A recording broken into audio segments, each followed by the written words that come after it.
They say he was a savior. They say he ended a war. They say he freed millions. But someone decided all of that made him too dangerous to live. Not because he failed, not because he was weak, but because he saw too clearly. He saw the system for what it was. And that vision could not be allowed to continue. A single night, a single act, changed everything. Yet the story most of us learned leaves out the real question.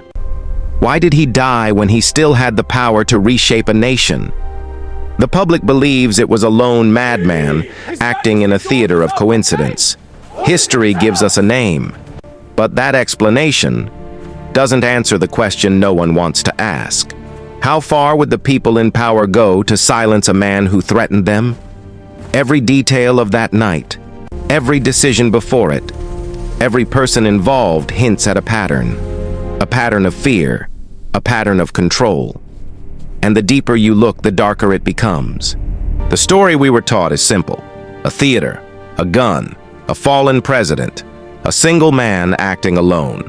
John Wilkes Booth, the villain, the actor, the Confederate sympathizer. It's a story that fits neatly on a textbook page. Easy to digest, easy to accept. But when a story fits too neatly, it hides the cracks. Imagine it, a crowded theater, candles flickering, faces leaning forward for entertainment. Booth moves like a shadow. One gunshot, chaos, a scream, a president falling.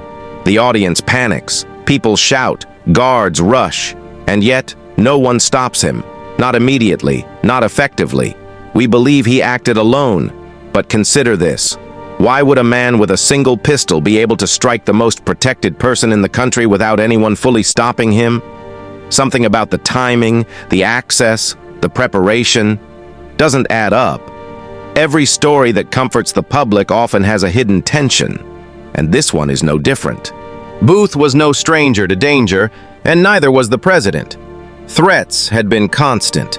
Letters, whispers, rumors, even threats on the streets. And yet, the night he was killed, security was almost non-existent. Doors unlocked, guards distracted, warnings ignored. How could that happen?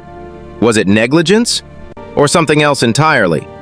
Booth was more than an actor. He was a conspirator with networks across Washington, D.C., men who watched and waited, who understood the corridors of power. Some of them were known, others disappeared from the records. Every historical report has gaps.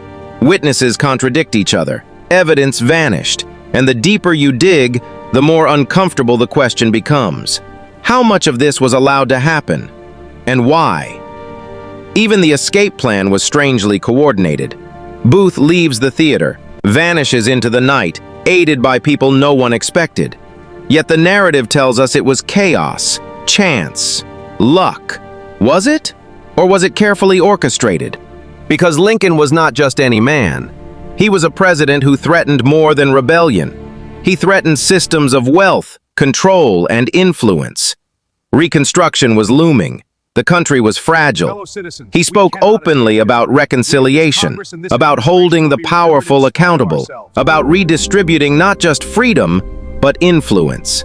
And that made him dangerous. Some meetings were never recorded. Some letters never delivered. Some men vanished quietly after speaking too much. The trial of Booth's conspirators? Selective. The evidence? Filtered. The story? Neat for the public, messy in reality. The system had to appear in control. The population had to believe in justice. But those who understood the threat, those who truly feared what Lincoln represented, knew that history could be bent, that silence could be enforced, that the narrative could be shaped to protect power. And in that silence, the world moved on, while the truth waited, buried. Booth was hunted, cornered, and killed. But his death did not end the consequences. The web of people who helped him, who knew too much, who spoke too loudly, they were silenced. Some formally, some quietly. Some disappeared.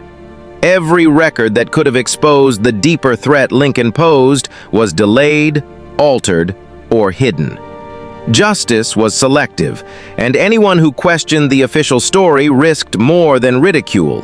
They risked erasure from the narrative entirely. The cost was more than a single life. It was the truth. A nation convinced itself the story was over. But for those who looked closely, the pattern was clear. When a leader threatens entrenched power, the consequences reach far beyond a single bullet. The war ended. Slavery ended. Lincoln died. But the fear he inspired did not.